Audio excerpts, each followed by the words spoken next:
Morning, welcome to my new vlog. स्वागत है आपका मेरे नए व्लॉग में। आज है बुधवार का दिन, वेडनेसडे का दिन, और मैं पहुंच गया हूं अपनी जॉब पर अटके में पसौली। सुबह दवाई लेके चला था घर से, ऊपर वाली जेब में रखी थी, गिर गई। और कल से ये वाला दर्द ठीक नहीं हो रहा है। इससे तो ये समझ लीजिए ये कैमरे का स्टैंड भी नहीं पकड़ा जा रहा है इस हाथ से। तो सुन्न जैसा हाथ हो रहा है, जैसे कि सुन्न हो जाता है वैसा ही हो रहा है दर्द। और हाथ भी वैसे ही हो रहा है जैसे सुन्न हो गया हो हाथ बिल्कुल।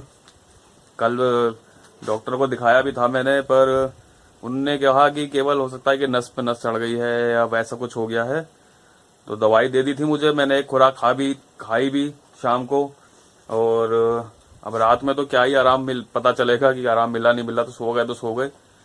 सुबह उठा था तो तब भी दर्द था इसमें। और अब भी जब मैं आ रहा था सुबह ऊपर बाइक से तब भी दर्द था। और एक रास्ते में जो रोड ठीक करते हैं वो मिल गए थे मेरे को। तो मैंने उनको बताया अपनी वाली बात कि मैंने कहा यार ऐसा ऐसा हो रहा है।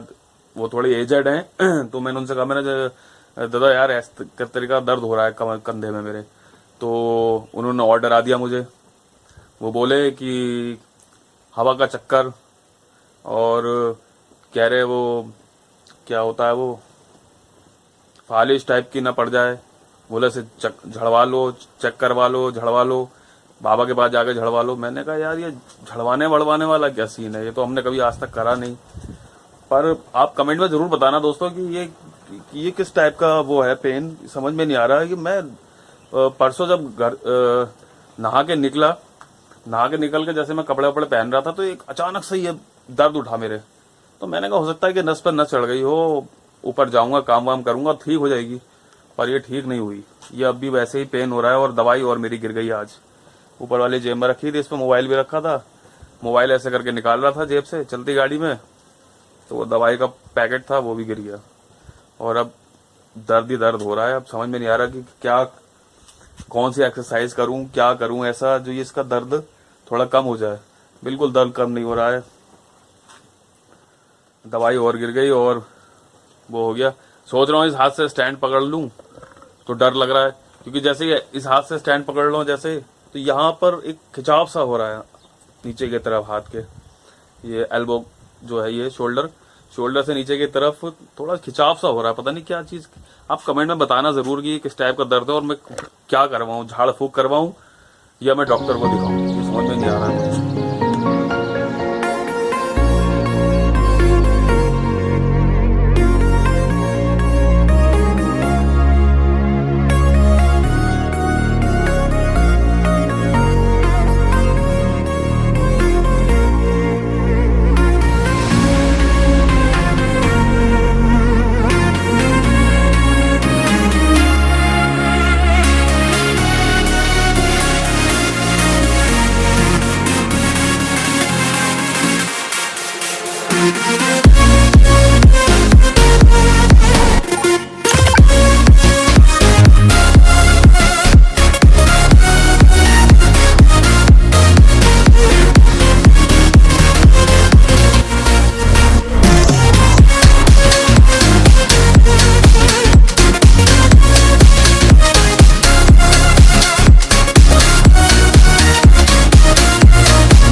Welcome back. शाम के बज गए हैं 4 और जो काम होना था वो हो चुका है। वैसे कोई काम ही नहीं हुआ, केवल हवाई वाला काम हुआ है, बाकी कोई काम नहीं था आज।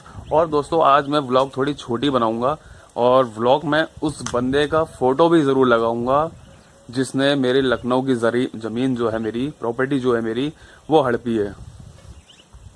मैं उसका फोटो भी लगाऊंगा, आप उसको पहचानना और ज्यादा से ज्यादा शेयर करना ताकि मेरी ये व्लॉग बहुत आगे तक जाए। और कल वाले व्लॉग में मैं उसकी ऑडियो रिकॉर्डिंग भी लगाऊंगा, जिससे उसकी असलियत, जो वो गरीब की ज़मीन हड़पने के बाद कह रहा है एक दूसरे लेडीज से कि भाई उसके पास क्या सबूत है, मतलब मेरे लिए कि मेरे पास क्या सबूत है कि ज़मीन के कागज़ उसके पास हैं, मेरी ज़मीन के कागज़ भी उसके पास है, उसने मेरी ज़मीन हड़पी और अब जान से मारने की धमकी देता है। और कई बार मेरे पर हमला भी हुआ है। एक बार मेरे सर पे चोट लगी थी, हमला करा था, 4-5 लोगों ने मुझे घेर लिया था मुरादाबाद में, तो मेरा ये सर की हड्डी तोड़ दी थी। 3 महीने में कोमा में भी रहा था दोस्तों। उसके बाद मैंने कई बार कोशिश करी कि मैं पुलिस केस करूं, ये करूं, पर भैया वो है सरकारी मुलाजिम, सरकारी आदमी है, सचिवालय में ही है, पुलिस विभाग का अधिकारी ही है वो। तो भैया मेरी कोई सुनवाई नहीं हुई, ना मेरा कोई मेरा पक्ष के मेरे साथ खड़ा हुआ कि भाई हम तेरे साथ खड़े हैं, हम साथ देंगे, ऐसा कोई खड़ा भी नहीं हुआ, क्योंकि भैया उसकी पावर से सब लोग डर गए। पर मैं नहीं डरा हूँ दोस्तों। मैं आज भी सुबह ही फेसबुक पे मैंने उसका फोटो और एक मैसेज भी लिखा है उस पर। मैं उसको रोज़ शेयर करता हूँ, कभी पोस्ट डाल देता हूँ फेसबुक पे, कभी स्टोरी डाल देता हूँ, मैं उसको ज़रूर शेयर करता हूँ। मैं चाहता हूँ कि अगर आज मैं ये व्लॉग में उसका फ़ोटो डालूँ तो आप भी ज़्यादा से ज़्यादा शेयर करें, ताकि ये व्लॉग वहाँ तक पहुँचे जहाँ तक मैं पहुँचाने की कोशिश कर रहा था दोस्तों। आप लोग, जब मैं आप लोगों से जुड़ गया हूँ, आप लोग मुझसे जुड़ गए हैं, तो मेरा दर्द भी आपका ही दर्द है दोस्तों, और आपका दर्द मेरा है। तो प्लीज़ मुझे सपोर्ट कीजिए और मेरी आज के ब्लॉग को ज़्यादा से ज़्यादा शेयर कीजिएगा, ताकि उस बंदे को सज़ा मिले जिसने गरीब की ज़मीन हड़पी है। एक बेसहारा के सर से छत छीन ली उसने। मैंने सोचा था कि ज़मीन बेचूंगा, अपना छोटा सा घर बनाऊंगा, पर उससे पहले उसने ही वो ज़मीन हड़प ली। और अब तो मैंने न जाने क्या क्या कर लिया। मैंने पुलिस में रिपोर्ट कराई, मैंने मुख्यमंत्री पोर्टल यूपी में भी डाला शिकायत, पर कुछ नहीं हुआ दोस्तों, किसी से कुछ नहीं हुआ।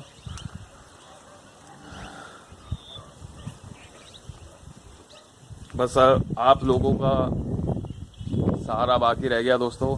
आप लोग अगर मेरा साथ दे देंगे तो हो सकता है कि कुछ हो जाए। तो प्लीज़ ज़्यादा से ज़्यादा शेयर कीजिएगा आज के ब्लॉग को मेरे, और लाइक करिएगा। मुझे कमेंट में भी बताइएगा कि मैं क्या करूं दोस्तों, मैं कैसे मेरी ज़मीन मुझे वापस मिलेगी। तो प्लीज़ सपोर्ट करिए अपने भाई को। बाय दोस्तों।